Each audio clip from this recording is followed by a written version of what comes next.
জ্যৈষ্ঠর খরতাপে তাপমাত্রার পারদ বাড়ছে।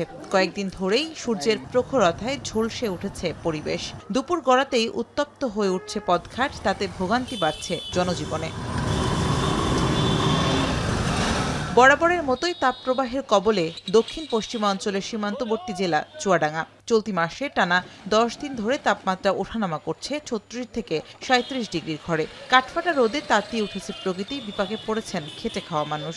চুয়াডাঙ্গায় যে তাপপ্রবাহ চলছে তাতে আমরা চুয়াডাঙ্গাবাসী অতিষ্ঠ হয়ে যাচ্ছি। এই রোদ গরমে আমরা রাস্তাঘাটে যে করে খাবো, দেশে চালি খাবো, কি একটা কর্ম করে খাবো, আমাদের দ্বারা সম্ভব হচ্ছে না।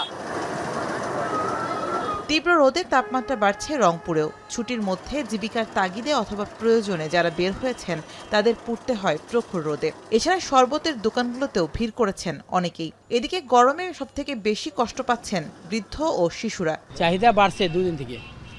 এখন তো মনে করেন মানুষ ঢাকা যাওয়া আশা করতেছে, একটু ভিড় হইতেছে। গাড়ি যখন চলেছি তখন তো ভালো লাগছে, যখন বসে থাকছি তখন খারাপ লাগছে। তীব্র তাপপ্রবাহ আর প্রখর রোদে নাকাল হয়ে উঠেছে বরিশালের মানুষও। বেড়েই চলেছে দিন ও রাতের সর্বোচ্চ তাপমাত্রা। হাঁপিয়ে উঠেছে শ্রমজীবীরা। কিছুটা স্বস্তির আশায় অনেকেই জিরিয়ে নিচ্ছেন গাছের ছায়ায়। তবে আগামী বেশ কিছুদিন এই তাপমাত্রা অব্যাহত থাকবে বলে জানিয়েছে আবহাওয়া অফিস। 4-5 দিন ধরে প্রচুর গরম, মানে বাইরে হওয়া যায় না, ঘরে গরম এবং কোনো কাম কাজ করা যাইতেছে না। গরম, তার জন্য তো কুলান যায় না, কোনো জায়গায় রাস্তাঘাটে খারান যায় না, বাসা বাড়িতে বসা যায় না। তীব্র গরমে হাসপাতালে বাড়ছে রোগীর হার। এ অবস্থায় ঠান্ডা ও বাসি খাবার না খাওয়ার পরামর্শ দিচ্ছেন চিকিৎসকরা। শামীমা রহমান শাম্মী, এখন। মাঠের অলরাউন্ডার আমি, আর ঘরের অলরাউন্ডার টাইলক্স।